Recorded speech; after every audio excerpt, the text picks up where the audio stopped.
નમસ્કાર મિત્રો, good morning. દરેક વિદ્યાર્થીનું મારુતિનંદન એજ્યુકેશનમાં સ્વાગત છે. સામાજિક વિજ્ઞાનની અંદર આપણું પ્રકરણ ચાલી રહ્યું છે આર્થિક વિકાસ. એ આર્થિક વિકાસની અંદર આપણે ઉત્પાદનના સાધનો મિત્રો જોયા હતા, જમીન, મૂડી, શ્રમ અને નિયોજન. એ સાધનો પછી આપણે ઉત્પાદનના સાધનોની ફાળવણી જોઈ કે જે 4 રીતે થાય છે. ઉત્પાદનના સાધનોની ફાળવણી કઈ રીતે થાય છે એ પ્રશ્ન પરીક્ષાની અંદર 3 માર્ક્સમાં પૂછાશે. હવે આપણે 2 પદ્ધતિઓ જોવાની છે ઉત્પાદનના સાધનોની ફાળવણીની પદ્ધતિઓ. ઉત્પાદનના સાધનો તો છે, પણ એ સાધનોનો ઉપયોગ કરી એની ફાળવણી કઈ કઈ પદ્ધતિઓથી થાય છે એ આપણે જોવાની છે. તો ઉત્પાદનના સાધનોની ફાળવણીની પદ્ધતિઓ જોઈએ. આપણે એની પ્રસ્તાવના જોઈએ. ઉત્પાદનના સાધનોની શ્રેષ્ઠ ફાળવણી કરી. ઉત્પાદનના સાધનો 4 છે: જમીન, મૂડી, નિયોજન અને શ્રમ.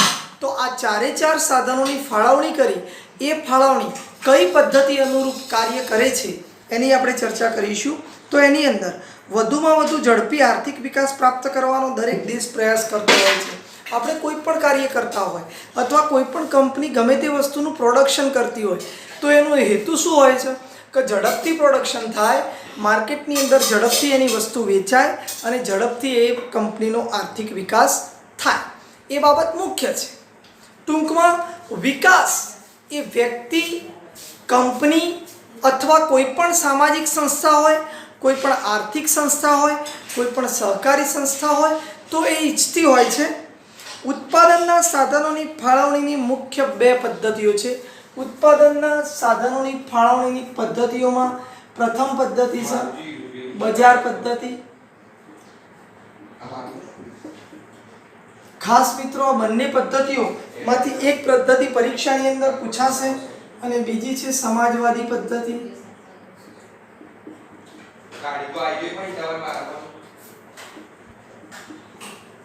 બજાર પદ્ધતિ અને સમાજવાદી પદ્ધતિ.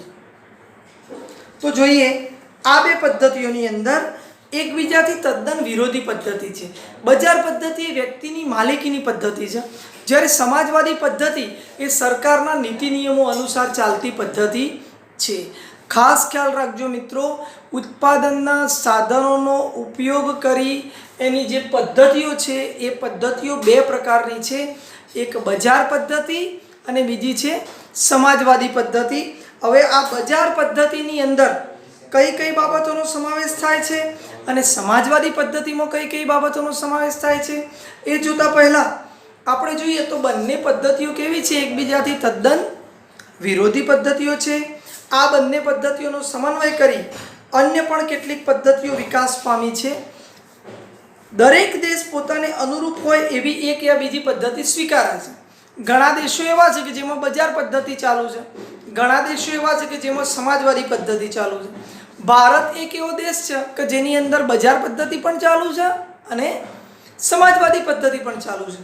તો આ બંને પદ્ધતિઓ ઉત્પાદનના સાધનોની ફાળવણી અંગે મુખ્ય પદ્ધતિઓની સમજૂતી નીચે મુજબ છે. એમાં પ્રથમ પદ્ધતિ છે બજાર પદ્ધતિ. અંડરલાઈન કરજો, બજાર પદ્ધતિ કયા દેશની અંદર ચાલે છે. સૌથી પહેલો વિકલ્પ તો બજાર પદ્ધતિ એ અમેરિકા, જાપાન, ઇંગ્લેન્ડ વગેરે જેવા દેશોએ પોતાનો આર્થિક વિકાસ બજાર પદ્ધતિથી કર્યો હતો. કયા કયા દેશોએ? અમેરિકા, જાપાન અને ઇંગ્લેન્ડ. ટૂંકમાં જે વિકસિત દેશો છે એ વિકસિત દેશોએ પોતાનો વિકાસ કરવા માટે બજાર પદ્ધતિનો ઉપયોગ કર્યો હતો. હવે જોઈએ બજાર પદ્ધતિને મૂડીવાદી પદ્ધતિ તરીકે ઓળખવામાં આવે છે. આ બજાર પદ્ધતિ છે કઈ પદ્ધતિ કહેવામાં આવે છે? મૂડીવાદી પદ્ધતિ.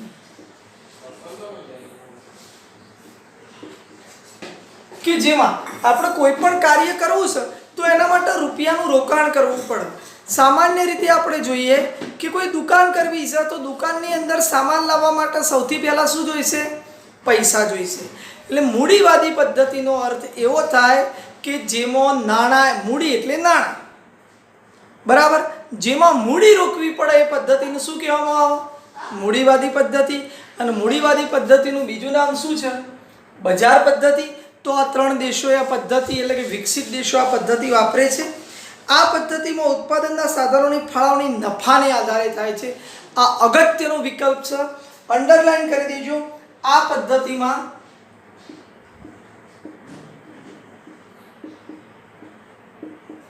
ઉત્પાદનના સાધનોની ફાળવણી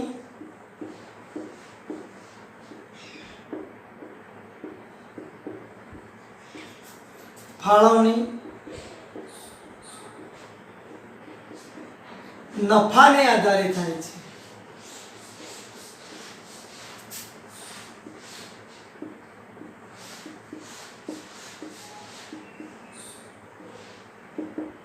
શાના આધારે થાય છે મિત્રો? તો ઉત્પાદનના સાધનોની ફાળવણી એ નફાને આધારે થાય છે. નફો કોઈ પણ વસ્તુમાં આપણે પ્રોડક્શન કર્યું તો એને કેટલા રૂપિયા વેચીશું. દાખલા તરીકે કોઈ પણ એક નાની વસ્તુ આપણે 20 રૂપિયામાં બનાવી, કોઈ પણ કંપનીએ એક વસ્તુ 20 રૂપિયામાં બનાવી, તો બજારની અંદર જ્યારે એને મૂકવી છે તો આવી દાખલા તરીકે 20 રૂપિયાનો સાબુ બનાવ્યો. શું બનાવ્યું? સાબુ બનાવ્યું. બીજી બધી કંપનીઓના સાબુ છે એનો રિટેલ ભાવ માની લો કે 40 થી 45 રૂપિયા છે. કેટલા રૂપિયા છે? 40 થી 45 રૂપિયા છે. આપણો સાબુ 20 રૂપિયામાં જ પડે, પણ હવે આ 40 થી 45 રૂપિયા જે સાબુનો ભાવ છે એ વસ્તુ એમને જ્યારે મેન્યુફેક્ચર કર્યું ત્યારે પડી છે દાખલા તરીકે 38. તો એ વ્યક્તિઓ 2 થી ચાલુ કરી અને 7 રૂપિયા સુધી માર્જિન કમાય છે. આપણે 20 રૂપિયામાં સાબુ બનાવ્યો તો બજાર પદ્ધતિમાં 20 રૂપિયાનો સાબુ કેટલા રૂપિયા વેચવામાં આવશે? 30 રૂપિયા. નફો કેટલો થશે? 10 રૂપિયા. અહીંયા નફો કેટલો થશે? 5 થી 7 રૂપિયા. બરાબર. કહેવાનો મતલબ એ છે કે બજાર પદ્ધતિની અંદર નફાને આધારે ફાળવણી થાય છે. જેટલો નફો ઊંચો એટલો વ્યક્તિનો વિકાસ અથવા વ્યક્તિ આર્થિક રીતે પગભર ઝડપથી બનશે. એટલે બજાર પદ્ધતિનો મુખ્ય હેતુ નફો કરવો એ છે. આ પદ્ધતિમાં ઉત્પાદન અને તેની સાથે સંકળાયેલા આર્થિક નિર્ણયોમાં કેન્દ્ર સ્થાને નફો હોય છે. નફાને આધારે દરેક કાર્ય થતું હોય છે. લોકોને જે વિવિધ ઉદ્યોગોમાં મૂડીરોકાણ કરવાનું નફાકારક જણાયું હોય તેમાં મૂડીરોકાણ કર્યું. જે વસ્તુના પ્રોડક્શનમાં આપણને નફો મળતો નથી, આપણે એ વસ્તુ બજારમાં વેચવા માટે નીકળતા નથી. કેમ? બજારમાં આપણે કેમ વેચવા માટે નીકળીએ છીએ? આપણને 2 રૂપિયા નફો મળતો હોય તો. દાખલા તરીકે કોઈ પણ વસ્તુ 40 રૂપિયા આપણે પડતર પડી તો 40 રૂપિયા બજારમાં વેચવા જઈશું ના. કેમ? નફો શૂન્ય થઈ જશે, આપણને કશો લાભ મળશે નહીં. 40 રૂપિયાની વસ્તુ આપણે મિનિમમ 50 કે 55 રૂપિયા વેચીશું. કેમ? એક વસ્તુ વેચાય તો એના 10 થી 15 રૂપિયા નફો મળે. લોકો જે વિવિધ ઉદ્યોગોમાં મૂડીરોકાણ કરવાનું નફાકારક જણાયું હોય તેમાં મૂડીનું રોકાણ કર્યું છે. આ પદ્ધતિમાં બજાર તંત્ર સંપૂર્ણપણે મુક્ત હોય છે. મુક્ત હોય છે એટલે પ્રોડક્શન પછી એનો ભાવ કેટલો રાખવો એ સરકાર કે કોઈ બીજી સંસ્થા નક્કી કરતી નથી, વ્યક્તિ પોતે નક્કી કરતો હોય છે. સરકારની કોઈ ચોક્કસ આર્થિક નીતિ કે ભૂમિકા હોતી નથી. તમે એવું વિચારો, નો ડાઉટ, કે કોઈ પણ વસ્તુ ઉપર પ્રિન્ટ 25 રૂપિયા આપીશ અને દુકાનદાર 26 રૂપિયા લે તો તમે એના ઉપર કેસ કરી શકો. પણ વસ્તુ 10 રૂપિયાની હતી, કંપનીમાંથી 25 રૂપિયાની પ્રિન્ટ વાગીને વસ્તુ આવી તો એ વસ્તુ તમારે 25 રૂપિયા આપીને જ ખરીદવી પડે. પછી ભલે એ વસ્તુ તે આગળ બની હોય 10 રૂપિયામાં. એટલે ટૂંકમાં કંપની જે પ્રિન્ટ મારે છે એ પ્રિન્ટ મારવાની અંદર કોઈ પણ સરકાર કે કોઈ પણ વ્યક્તિનો એની અંદર વિરોધ હોતો નથી કે કોઈ એને પ્રિન્ટ મારતા રોકી પણ શકતું નથી. બજાર તંત્રમાં સ્પર્ધાનું તત્વ અનોખી કામગીરી બજાવે છે. અને મિત્રો, આ પદ્ધતિની અંદર સ્પર્ધા અગત્યની બાબત છે. કેમ? સરકાર તો તમને કહેવા આવવાની નથી કે તમારે આ વસ્તુ લેવી જ પડશે, નાગરિકોને કહેવા આવવાની નથી. દરેક વ્યક્તિ અત્યારે આધુનિક યુગમાં દરેક વ્યક્તિ શિક્ષિત છે. તો શિક્ષિત વ્યક્તિ શું કરશે? તો શિક્ષિત વ્યક્તિ ગણશે કે એકચ્યુઅલી આ વસ્તુ કેટલામાં પડી છે. જો તમે પ્રિન્ટ વધારે પાડી હશે, એને મોંઘી પડી તો એ લેશે નહીં. કેમ? કે એકની એક વસ્તુના 10 ઓપ્શન અત્યારે હાલ આધુનિક યુગની અંદર છે. તમે કોઈ પણ વસ્તુ ખરીદવા માટે જો બાઇકથી માંડી, દાખલા તરીકે બાઇક લેવું છે તો 10 કંપનીના બાઇક છે. કોઈ વ્યક્તિએ ભાવ વધારી દીધો તો આપણે એ કંપનીનું બાઇક નહીં લઈએ, બીજી કંપનીનું બાઇક લઈશું. એવી જ રીતે કોઈ પણ વસ્તુ, અરે ખાદ્ય ખોરાકની વસ્તુ આપણે લઈએ તો એની અંદર પણ એવું છે કે દાખલા તરીકે ઘઉંનો ભાવ અત્યારે હાલ 350 રૂપિયા છે, તો ઘઉંની બનાવટની વસ્તુમાં એનું જે માર્જિન લાગ્યું હોય એ ઉપર એ 500 રૂપિયા વેચતો હશે તો આપણે એ વસ્તુ નહીં લઈએ. એની જગ્યાએ આપણા ઘરે ઘઉં લાવી અને એ વસ્તુ બનાવવાનો ઉપયોગ કરીશું. ટૂંકમાં સ્પર્ધા એ અત્યારે જરૂરી થઈ ગઈ છે. ક્વોલિટી જોવું છે લોકો અને ક્વોન્ટિટી પણ જોવું છે. આ બંનેનો સમન્વય થાય અને જે કંપની ચાલી એ જ કંપનીનો વિકાસ અત્યારના યુગમાં સારી રીતે થઈ શકે છે. હરીફાઈયુક્ત બજારમાં મહત્તમ નફો મેળવવાની કાર્યક્ષમતા વધુને વધુ ઊંચી લઈ જવી પડે છે. આ પ્રક્રિયાને કારણે અનેક નવા સંશોધનો થાય છે. આ પ્રક્રિયાને લીધે, સ્પર્ધાને લીધે એકની એક વસ્તુની બજારમાં મેં કહ્યું એ પ્રમાણે 10 બ્રાન્ડ એટલે કે 10 કંપનીઓ એકની એક વસ્તુ વેચતી રહે છે.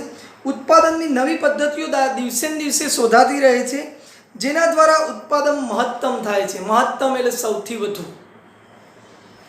દરેકે દરેક વસ્તુનું ઉત્પાદન અત્યારે હાલ વિપુલ માત્રામાં થાય છે. આના લીધે દેશનો આર્થિક વિકાસ કેવો બને છે મિત્રો? ઝડપી બને છે. બજાર પદ્ધતિની અંદર જે તે કંપનીના માલિકને ફાયદો થાય છે, પણ એ માલિક, ઘણા એવા માલિકો હશે કે એવું વિચારતા હશે કે 1 જ રૂપિયો માર્જિન લઈને 10,000 વસ્તુ માર્કેટમાં વેચીએ. કેટલાક એવા હશે કે 5 રૂપિયા માર્જિન લઈએ અને 200 વસ્તુ જ માર્કેટની અંદર વેચીએ. તો જે પેલો 10,000 વસ્તુ વેચે છે એનું માર્કેટ વધારે ચાલશે.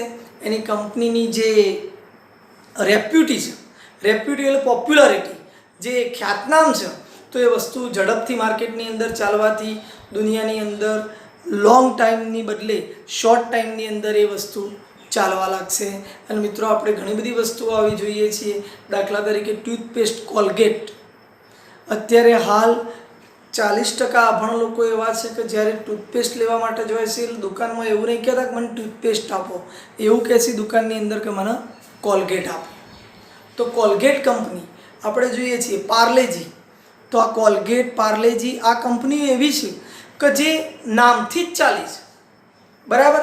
એક વખત એમનું રેપ્યુટી, એમની પોપ્યુલારિટી બની ગયા પછી આખી દુનિયાની અંદર એ કંપનીઓએ નામ બનાવ્યું છે. તો આ બજાર પદ્ધતિનું એક શ્રેષ્ઠ ઉદાહરણ છે. આની અંદર જોઈએ આપણે, બજાર પદ્ધતિમાં સ્પર્ધા કે હરીફાઈનું તત્વ અદ્રશ્ય હાથની જેમ સમગ્ર બજાર તંત્ર ઉપર નિયંત્રણ રાખે છે. આ પદ્ધતિમાં રાજ્યનો કોઈ હસ્તક્ષેપ હોતો નથી. કંપનીમાંથી વસ્તુ નીકળી, એને ટેક્સ ભર્યો તો એ ગમે તેટલા રૂપિયા વેચી શકે છે. આ પદ્ધતિને મુક્ત અર્થતંત્ર તરીકે પણ ઓળખવામાં આવે છે. બજાર પદ્ધતિને કયા અર્થતંત્ર તરીકે? મુક્ત અર્થતંત્ર તરીકે ઓળખવામાં આવે છે.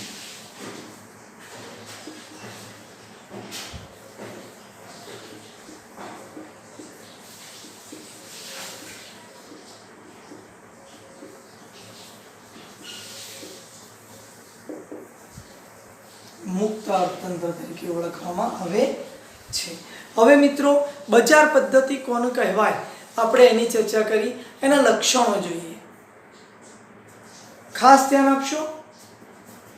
બજાર પદ્ધતિના લક્ષણોની ચર્ચા કરીએ આપણે.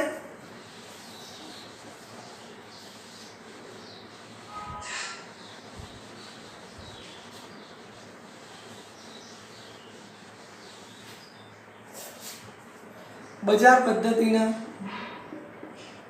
લક્ષણો. આ પદ્ધતિ કયા કયા લક્ષણો ધરાવે છે? બજાર પદ્ધતિના લક્ષણો પરીક્ષાની અંદર 2 માર્ક્સમાં પૂછાશે. એક 4 માર્ક્સનો પ્રશ્ન પૂછાશે. બજાર પદ્ધતિ અને સમાજવાદી પદ્ધતિ વચ્ચેનો તફાવત જણાવો. બરાબર. હવે આપણે જોઈએ કે બજાર પદ્ધતિના લક્ષણો કયા કયા છે. તો ઉત્પાદનના સાધનોની માલિકી વ્યક્તિગત કે ખાનગી હોય છે. આપણે વાત કરી કે સરકાર કોઈ કંપની બનાવે તો એને બજાર પદ્ધતિમાં સમાવેશ થતો નથી, બરાબર. ઉત્પાદનના સાધનોની માલિકી એ કંપનીની જ હોય ને. હવે કંપની ઉપર કોણ હોય એનો માલિક? તો વ્યક્તિગત કે ખાનગી હોય છે. પહેલું જ વ્યક્તિગત કે ખાનગી. કઈ વસ્તુ? ઉત્પાદનના સાધનોની માલિકી. ત્યારબાદ બીજું છે બજાર પદ્ધતિમાં આર્થિક પ્રવૃત્તિના કેન્દ્રમાં શું હોય છે? નફો હોય છે. નફાને આધારે જ બજાર પદ્ધતિ દ્વારા કોઈ પણ વસ્તુ બજારમાં વેચાતી હોય છે. આપણે અગાઉ ચર્ચા કરી નફાની. ત્રીજું, ગ્રાહકોને પસંદગીની વિશાળ તક મળે છે. આપણે વાત કરી કે આપણે સાબુ લેવા માટે જઈએ તો 10 કંપનીના સાબુ આપણને જોવા મળશે. તો એના કારણે ફાયદો શું કે ગ્રાહકને કયા પ્રકારનો સાબુ જુએ છે એ સાબુની વિશાળ તક, એને પસંદ કરવાની તક મળશે. આ બજાર પદ્ધતિનું લક્ષણ છે. ઉત્પાદનના સાધનોની માલિકી વ્યક્તિગત કે ખાનગી હોય છે. બજાર પદ્ધતિની અંદર કોઈ પણ વસ્તુનું પ્રોડક્શન નફાને આધારે થતું હોય છે. અને ત્રીજો, ગ્રાહકને પસંદગીની વિપુલ તક પણ મળતી હોય છે. ત્યારબાદ ચોથું લક્ષણ, સરકારનો હસ્તક્ષેપ એની અંદર બજારમાં હોતો નથી. સરકાર ક્યારે એવું નહીં કહી શકે કે આ વસ્તુનો ભાવ તમે આટલો નહીં આટલો જ રાખો, એવું ક્યારે પણ કહી શકતી નથી. તો આની અંદર ચોથો ટોપિક છે કે બજાર પદ્ધતિમાં ગવર્મેન્ટનો કોઈ પણ પ્રકારનો હસ્તક્ષેપ હોતો નથી.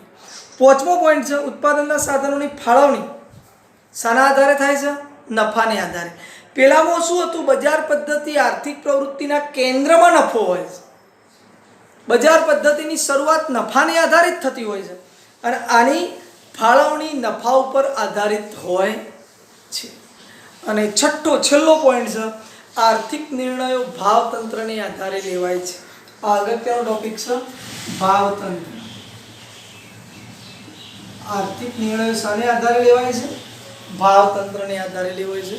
આપણા બજેટની અંદર એવું છે કે આપણે 40 થી 45 રૂપિયાનો મેક્સિમમ સાબુ વાપરી શકીએ છીએ, તો 100 કે 150 રૂપિયાનો સાબુ વાપરવાનો પ્રયત્ન આપણે કરતા નથી.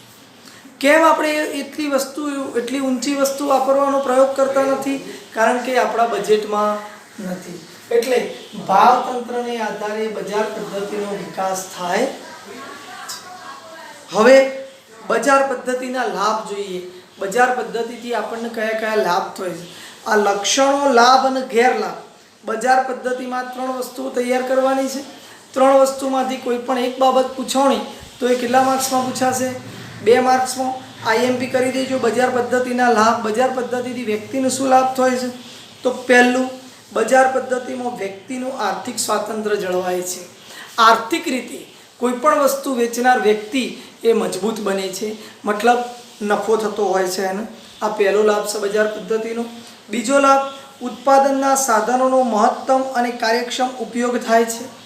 ઉત્પાદનના જે 4 સાધનો છે આપણા, મૂડી, શ્રમ, નફો અને નિયોજન, એનો મહત્તમ ઉપયોગ થાય છે અને કાર્યક્ષમ ઉપયોગ થાય છે.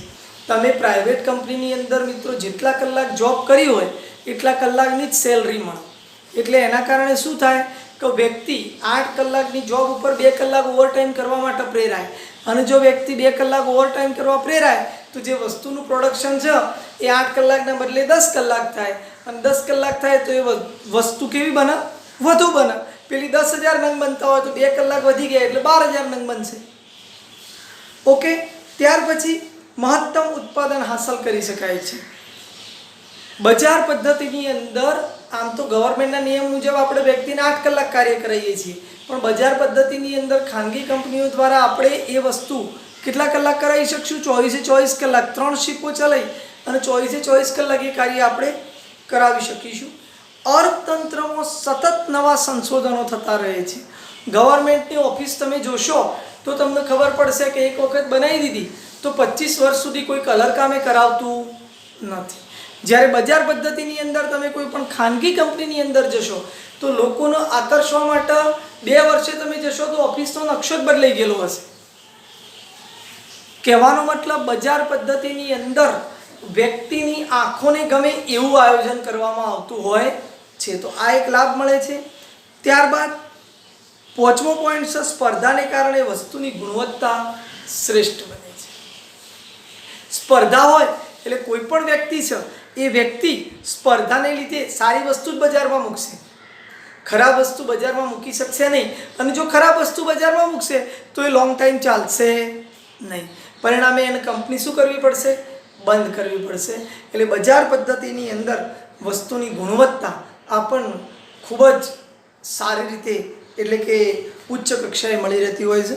છેલ્લો પોઈન્ટ એટલે કે બજાર પદ્ધતિની મર્યાદાઓ જોઈએ આપણે. આ પણ 2 માર્ક્સમાં પૂછાશે. બજાર પદ્ધતિની ઘણા બધા લાભ હોવા છતાં એના ગેરલાભ પણ છે, સંપૂર્ણ નથી. અને કોઈ પણ પ્રક્રિયા છે મિત્રો કે કોઈ પણ એજ્યુકેશન સિસ્ટમથી માંડી અને આપણા દેશનું બજેટ છે તે દરેકે દરેક બાબતમાં જો એના લાભ હોય તો સાથે સાથે દરેકે દરેક વસ્તુનો સંપૂર્ણ ન્યાય મળતો નથી, એટલે ગેરલાભ પણ હોય જ છે. એમાં કેટલીક ખામીઓ અને મર્યાદાઓ નીચે મુજબ છે. પહેલો, નફાને ધ્યાનમાં રાખી ઉત્પાદન થતું હોવાથી મોજ શોખની વસ્તુઓનું ઉત્પાદન વધુ થાય છે અને પ્રાથમિક જરૂરિયાતની વસ્તુઓનું ઉત્પાદન ઘટી જાય છે. આ પહેલી ખામી. કેમ? મોજ શોખની વસ્તુઓમાં નફો વધારે મળતો હોય છે એટલે એનું પ્રોડક્શન થતું હોય છે, પણ જે જીવન જરૂરિયાતની વસ્તુઓ છે એમાં ઓછો નફો મળતો હોવાથી એ વસ્તુનું ઉત્પાદન ઘટે છે. ફોર એક્ઝામ્પલ આપણે જોઈએ, ખેતીની જ વાત કરીએ તો ખેતીમાં રોકડિયા પાકો લોકો વધુ વાવે છે પાણીના વિસ્તારની અંદર. કેમ? કે રોકડિયા પાકોમાંથી એમને વધારે પૈસા મળે છે. બાકી ઘઉં, બાજરી, જુવાર જે આપણી જરૂરિયાત છે જીવન જરૂરિયાતની વસ્તુઓની અંદર, તો એનું ઉત્પાદન દિવસે ને દિવસે ઓછું થતું જાય છે. કેમ ઓછું થતું જાય છે? એનું માર્જિન વધારે મળતું નથી. રાજ્યની કોઈ નીતિ વિષયક ભૂમિકા ન હોવાથી કુદરતી સંપત્તિનો દુર્વ્યય થાય છે. કંપનીઓ મિત્રો બેફામ પ્રોડક્શન કરતી હોય છે, બેફામ પ્રદૂષણ કરતી હોય છે, એમાંથી નીકળેલો નકામો કચરો, કેમિકલો નદીમાં ઠલવાતા હોય છે. સરકારનો હસ્તક્ષેપ ન હોવાથી એ દુર્વ્યય એનો સૌથી વધુ થતો હોય છે. ત્રીજો પોઈન્ટ છે, ગ્રાહકોની બજાર વિશેની અજ્ઞાનતાને કારણે એમનું શોષણ થાય છે. દરેકે દરેક વ્યક્તિ જે શિક્ષિત નથી એ બજારની અંદર એ વસ્તુની પ્રાઇસ કેટલી છે અથવા એને કઈ વસ્તુ ખરીદવી છે એનું નિરીક્ષણ કરી શકતો નથી, અને યોગ્ય રીતે નિરીક્ષણ ન કરવાને કારણે એ ઘણી વખત પછતાતો હોય છે અથવા ખોટી વસ્તુની પસંદગી પણ થઈ જતી હોય છે. ચોથો ટોપિક, સંપત્તિ અને આવકનું કેન્દ્રીયકરણ થવાથી આવકની અસમાનતામાં વધારો થાય છે. આ પણ એક અગત્યનો પોઈન્ટ છે. આવકની અસમાનતામાં વધારો થાય છે કે જે કંપનીની વસ્તુ ચાલી ગઈ એની આર્થિક ઉપાર્જન વધુ થઈ જાય, અને જે કંપનીની વસ્તુ ન ચાલી એ સારી હોવા છતાં એનું પ્રોડક્શન જેટલું કર્યું છે એટલું વેચાય નહીં, તો એને શું થતું હોય છે? નુકસાન થતું હોય છે. છેલ્લો ટોપિક, પાંચમો, ઇજારાશાહી, આર્થિક અસ્થિરતા અને મજૂરોનું શોષણ આ બજાર પદ્ધતિમાં ચાલતું હોય છે. બજાર પદ્ધતિની અંદર દાખલા તરીકે એક સારો અને 15 વર્ષથી નોકરી કરતો જૂનો કારીગર છે, એને કંપની 40,000 પગાર આપતી હોય અને એને એ વસ્તુ શીખીને બીજો કોઈ નવો કારીગર આવ્યો તો એવું કહેશે કે હું 15,000માં નોકરી કરીશ, તો પ્રાઇવેટ કંપનીની અંદર ગવર્મેન્ટ એ પેલા હસ્તક્ષેપ નહીં કરી શકતી. પેલો 15 વર્ષથી નોકરી કરે છે તો હું એને નહીં કાઢી શકું. માલિક ધારે એને લાવી શકે છે, માલિક ધારે એને છૂટા પણ કરી શકે છે. આ બજાર પદ્ધતિની ખામીઓ હતી મિત્રો. આજના ટોપિકની અંદર બજાર પદ્ધતિના લક્ષણો, બજાર પદ્ધતિના લાભ અને બજાર પદ્ધતિની મર્યાદાઓ મોસ્ટ IMP છે, એ તૈયાર કરશો. Thank you.